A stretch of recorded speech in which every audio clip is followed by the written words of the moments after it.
Hello everyone and welcome to Whisky Wednesday. This week's quite exciting because we're looking at the new limited edition Ardbeg release, the Kelpie. Now this is a bit unusual. It's a combination of two things. One, it is Ardbeg 10, and the other half of it is a whisky that's been matured in virgin oak casks from the coast of the Black Sea in Eastern Europe. I can't remember which part of the region it's from, so I'm not going to attempt to pronounce it because I'll offend somebody and I don't want that. Now, I know this little insider fact because I was at a Glenmorangie tasting a couple of weeks ago and one of the reps kind of let this fact out. So this is one of only a handful of whiskies to ever be matured in that type of oak. It's not really ever been done before on a massive scale. However, the flavour was too intense on its own. So what they've done is they've kind of mixed it in a little bit with the Ardbeg 10-year-old, which we all know and love, and they've managed to balance out the flavour a little bit. It's 46%, as all Ardbeg limited releases tend to be. This isn't a committee release, it's a standard bottle. You can buy it for, I think, just under £100-ish, give or take, a couple of pounds. And I've never tasted anything that's matured in Black Sea oak casks before, let alone they've not been charred, they're virgin oak. So let's see what's going on with it, because it's just a bit unusual.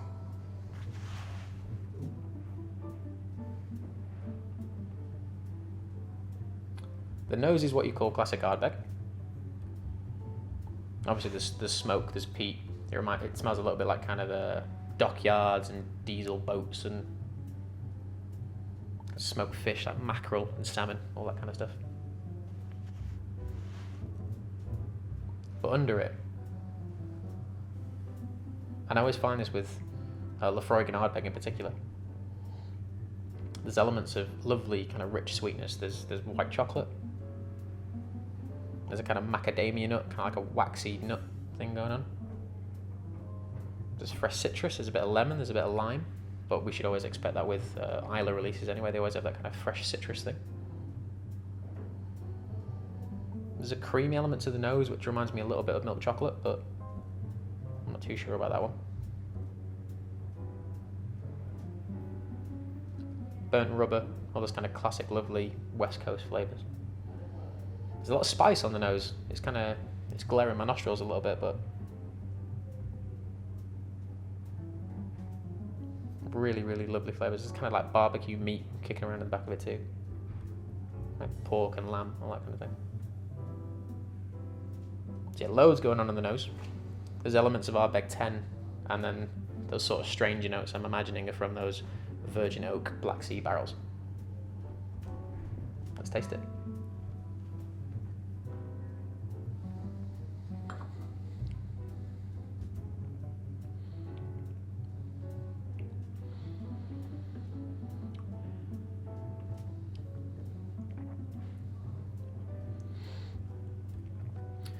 Well, no, that is something quite special. The first initial hit on your tongue, it's just like all the salt in the world. It's like you've been hit by a wave whilst you're like kind of paddling around in the sea. Then you get this kind of bountiful attack of herbs. It's coriander and sage and rosemary and thyme. The physical texture of the whiskey is kind of globular and thick, but also has an element of lightness to it. Like, it's really concentrated, but it gets in and around your mouth quite a lot.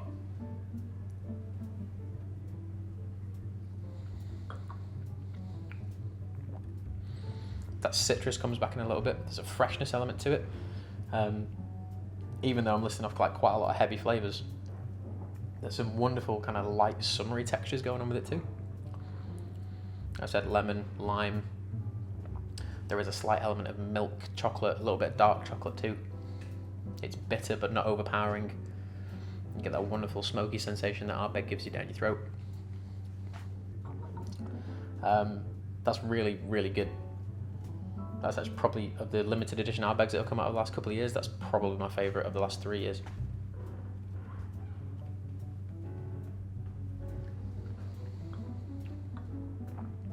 %46 is enough. It provides so much flavour at 46%. It's non-chill filtered, unsure about colouring, but at this point it tastes that good, it doesn't really matter. I imagine from that colour, it's probably natural colour. It's really, really, really good.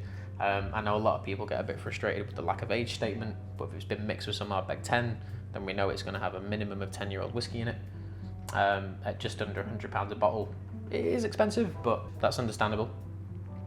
But I think for something that's not widely available, and it's from a distillery that everybody tends to love, it's an ideal price point.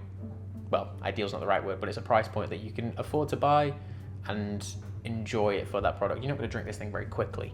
It's got a lot going on. It's very, very complex. And in the wave of all that, I think my overall score for it is going to be a 9. I really, really enjoy the flavour. I've said before that age statements don't particularly bother me. If it tastes great, then that's just the way it is. And I'm probably going to end up buying one of these bottles. Of the whiskies I've tried this year, that is within the top 5 for contender for whiskey of the year already.